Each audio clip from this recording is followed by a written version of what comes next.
What is up, party people, and welcome back to another Retro Bowl video.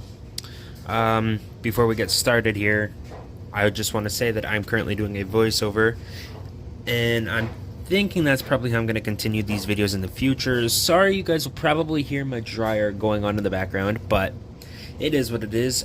We move. So, first things first, I just want to note that the podcast will be returning soon. We're just kind of in that, time of the year where Tyson and I are both really busy schedules, so we will come back with a great episode, and trust me, you guys won't want to miss it.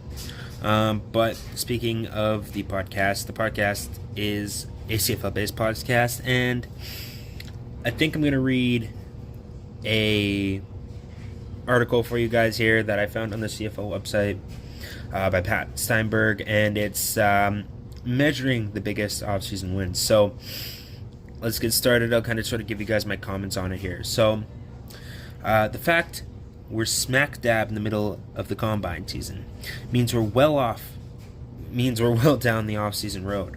Just over a month from the 2024 CFL draft, and about 2 months from training camps opening, there's a light at the end of the winter football tunnel. We've seen plenty transpire since the end of last season, and multiple teams are looking on the up and up, entering the coming campaign. In no particular order, here are some of the biggest success stories of the winter. So, doubling up here.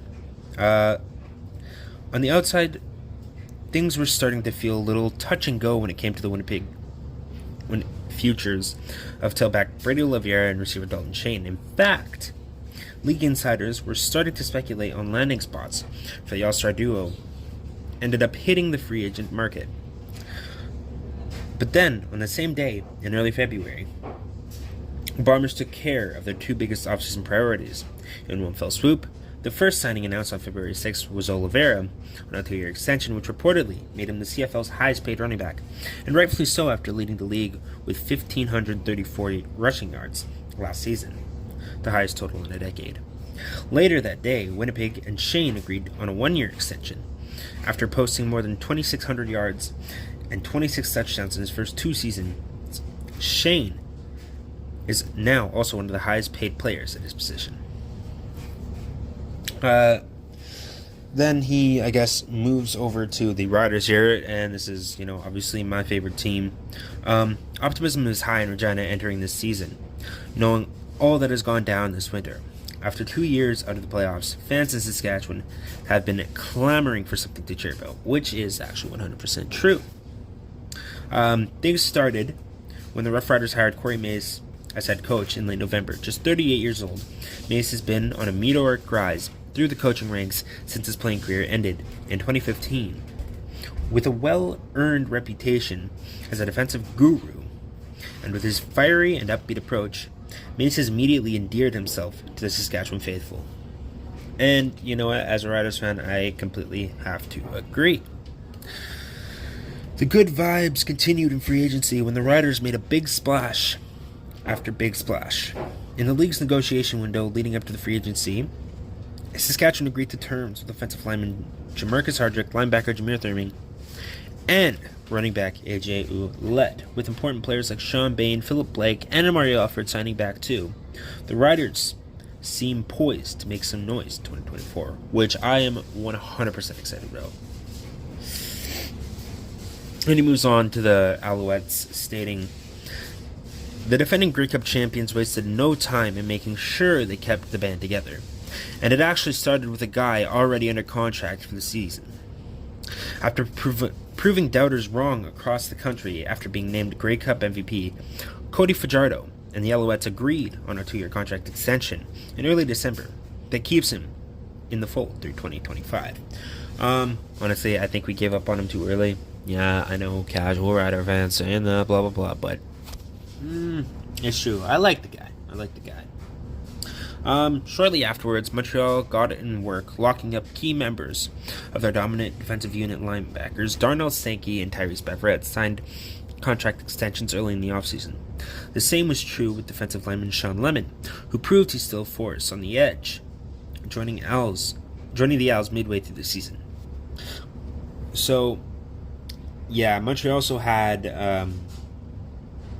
Austin Mack head to Atlanta over the offseason. So, I mean, it is what it is.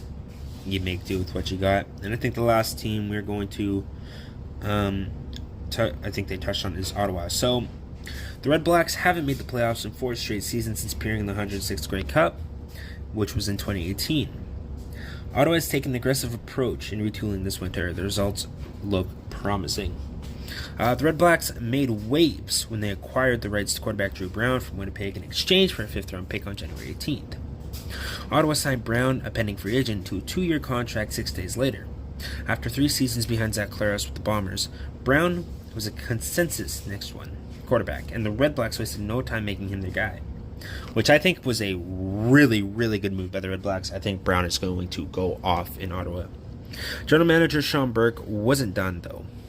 After the Lions released star receiver Dominique Rhymes for cap reasons, Ottawa immediately pounced and signed to a 2-year contract. The Red Blacks also signed Darius Bladdock and Philip Norming to address their offensive line and plugged Darius Pickett, the league's best Sam linebacker, from the Argos. So, honestly, I think Ottawa, after, being tortured the last 4 seasons, actually, you know what, sorry, I did that math wrong, 6 seasons, 5 or 6, something like that. I think they're looking promising. So, that is pretty much it for this video. If you guys enjoyed it, make sure you guys leave a like, comment, subscribe, share, do all that fun stuff. Make sure you guys let me know if you guys want changes made to this Retro Bowl team. And as always, I will see you guys in the next video. Peace.